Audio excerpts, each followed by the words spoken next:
हमारे जो नीचे के लोग हैं उनको 15 पैसा पहुंचती है, लेकिन कल जो 10,000 रुपया दी गई उस 60% राशि 10,000 का 10,000 हम सभी बहनों के खाते में गया है। इसके अलावा हमारी जो वृद्ध, विधवा और दिव्यांग भाई बहन थे, माता बुजुर्ग थे, उनको 400 से बढ़ा के उनका पेंशन 1100 किया गया।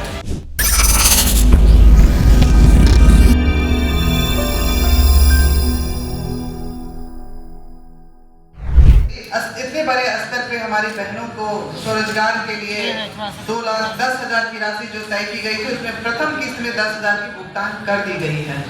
ये एक विजयादशमी पे हमारे माननीय प्रधानमंत्री जी और माननीय गृह मंत्री, माननीय मुख्यमंत्री जी की तरफ से सभी बहनों को एक उपहार है। इसके अलावा दूसरी किस्त स्कीम जो बहनें हमारी बची हुई है 3 अक्टूबर को 10,000 रुपया पुनः दिया जाएगा। 75 लाख बहनों को दे दिया गया है। बाकी जो बची हुई बहनें हैं उनको 3 अक्टूबर को 10 लाख रुपया, उनके 10,000 रुपया उनको दिया जाएगा। 20 वर्ष के एनडीए सरकार में नारी सम्मान और नारी स्वाभिमान के लिए निरंतरता के साथ कार्य किया गया है। उनके समृद्धि के लिए, उनके स्वाभिमान के लिए एनडीए सरकार द्वारा। कांग्रेस सरकार कहती थी कि हम 1 रुपया भेजते हैं और हमारे जो नीचे के लोग हैं उनको 15 पैसा पहुंचती है, लेकिन कल जो 10,000 रुपया दी गई उस 60% राशि 10,000 का 10,000 हम सभी बहनों के खाते में गया है।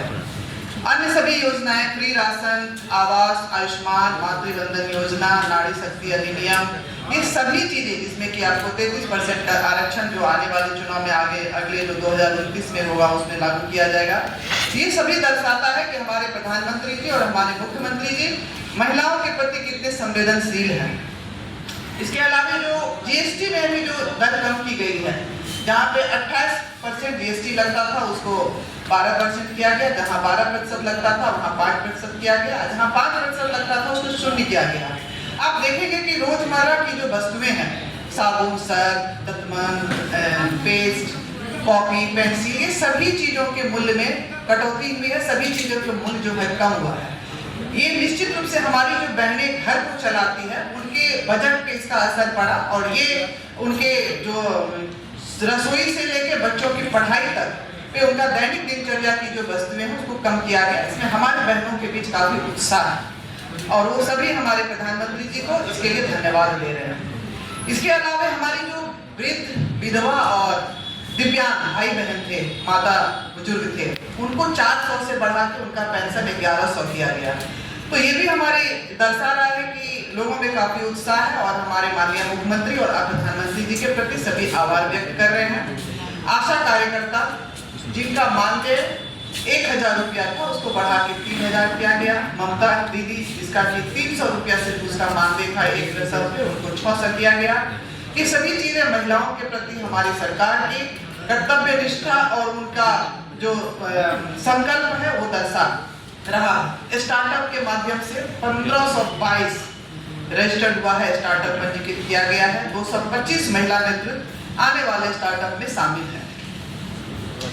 इसके अलावा देश भर में कहीं भी नहीं 50% की आरक्षण महिला जनप्रतिनिधि को है, पंचायती राज में है। हमारे बिहार में आदरणीय मुख्यमंत्री जी के मार्गदर्शन में 50% नगर निकाय और ग्राम पंचायत दोनों में आरक्षण दिया गया है। ये देश का पहला राज्य है।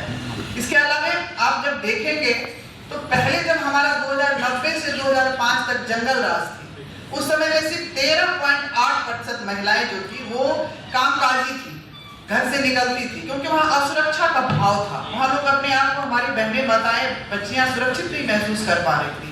लेकिन आज के तारीख में हमारा वो दर बढ़ के 31% हो चुका है। तो ये निश्चित रूप से दर्शा रहा है जो हमारी सरकार जो है वो लॉ एंड ऑर्डर और महिला सुरक्षा के प्रति संवेदनशील है। इसलिए महिलाएं और लड़कियां इतनी बड़ी संख्या में निकल के बाहर आ रही है। बिहार एक ऐसा राज्य है सबसे अधिक महिला पुलिसकर्मी है, 30,000 महिला पुलिसकर्मी हमारे बिहार में है। ये पहला राज्य। आरजेडी और कांग्रेस की जब सरकार थी जो अपनी डबल इंजन की राजनीति से चल रही थी, उस समय जमीन पे योजनाएं उतरती नहीं थी।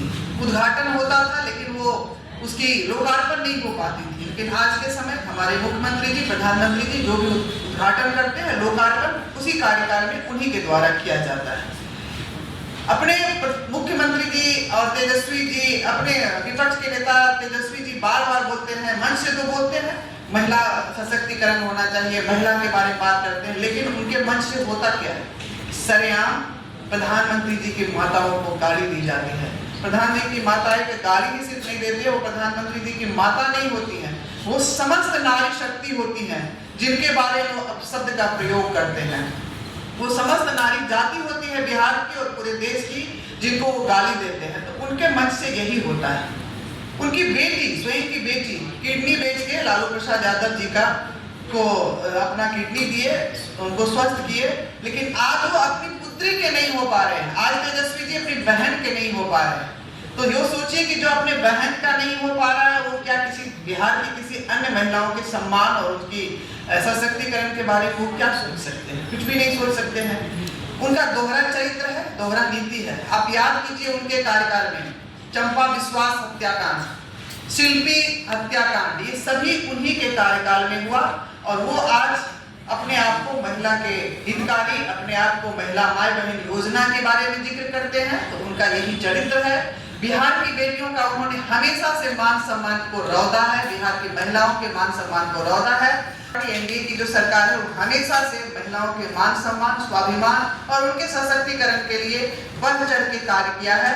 और हमारी यहाँ की जो बहन बेटियां हैं वो हमेशा जिस तरह से उनके जंगल राज में अपने आप को प्रताड़ित महसूस कर पा रहे थे, उसी तरह आज अपने आप को उतने ही ऊर्जावान, उतने ही अपने आप को स्वतंत्र, उतने ही अपने आप को सशक्त महसूस कर पा रहे हैं। मुख्यमंत्री साइकिल योजना, बालिका योजना, पोषाहार योजना, ये सभी योजनाएं दर्शाती है जो प्रधानमंत्री जी और मुख्यमंत्री जी महिलाओं के प्रति सशक्त महिला बनाने के प्रति, स्वतंत्र महिला बनाने के प्रति, सक्षम महिला बनाने के प्रति उनकी योजनाएं हैं। उनका जो विचार है वो सिर्फ माताओं और बहनों के प्रति अपने समर्पण को दर्शा रही है। अपने कार्यकाल में उन्होंने माताओं और बहनों के लिए जो कार्य कर रही है एनडीए सरकार, डबल इंजन की सरकार, जो हमारी विकास की गाड़ी दौड़ रही है, पूर्ण विश्वास है आने वाले समय में इसी तरह से हमारी माता बहनों के लिए उनका ये विकास का कार्य दौड़ते रहेगा। सभी का बहुत बहुत धन्यवाद।